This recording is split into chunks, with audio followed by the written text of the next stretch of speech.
Hello மக்களே! ரொம்ப நாளுக்கு அப்புறம் இந்த காலை வணக்கம் சொல்றேன். குழந்தைங்களுக்கு காலையில சாப்பாடு கட்டும் போதெல்லாம் உங்ககிட்ட வீடியோ எடுத்துகிட்டே பேசும்போது ஒரு மாரி சந்தோஷமா இருக்கும். கொஞ்ச நாளா அத மிஸ் பண்ணிட்டேன். இன்னைக்கு ஹர்ஷத்துக்கு தயிர் சாதம் தாளிச்சு உருளைக்கிழங்கு வறுவல். வேற என்னத்த நீ கிழிக்க போற?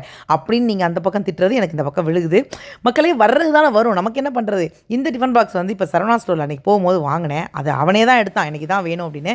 இன்னைக்கு நாகர்கோவில் ஈவென்ட் போறதுனால அப்படியே பக்கத்திலேயே ஹேர் ட்ரெஸ்ஸும் பண்ணிக்கிட்டேன். இன்னைக்கு எனக்கு எக்ஸ்ட்ரா வேலை மக்களே. அவருக்குமே சாப்பாடு வேணும்னாரு. நேற்று வச்ச சாம்பாரை வச்சு சாதம் வடித்ததை அப்படியே போட்டு பெரட்டி பக்கத்துலேயே உருளைக்கிழங்கு வறுவல் அதையும் சேர்த்து அவருக்கும் கட்டி கொடுத்துட்டேன். பாப்பாவுக்குமே இன்றைக்கி தயிர் சாதமும் உருளைக்கிழங்கு வறுவல் முட்டை மட்டும் பொரியல் பண்ணோம். முடிச்சுட்டு நாகர்கோவில் ட்ரெயின் வந்தே பாரத் பிடிக்கிறதுக்காக குட்டுன்னு ஆட்டோவில் போனேன்.